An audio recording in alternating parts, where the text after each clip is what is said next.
क्यों ये 130 करोड़ दिलों के पास है? क्यों हर एक भारतवासी इसे एक साथ गुनगुनाता है? इस धुन में परंपरा, विरासत और भविष्य की उड़ान है। जाति, मजहब, प्रदेश, सबसे ऊपर यही हमारी पहचान है। यह सिर्फ एक धुन नहीं, पूरा हिंदुस्तान है। जन गण मन अधिनायक जय हे भारत भाग्य विधाता।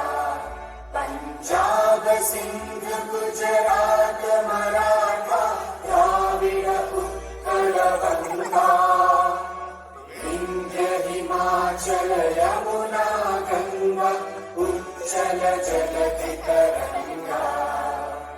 तव शुभ नामे जागे, तव शुभ आशीष मांगे।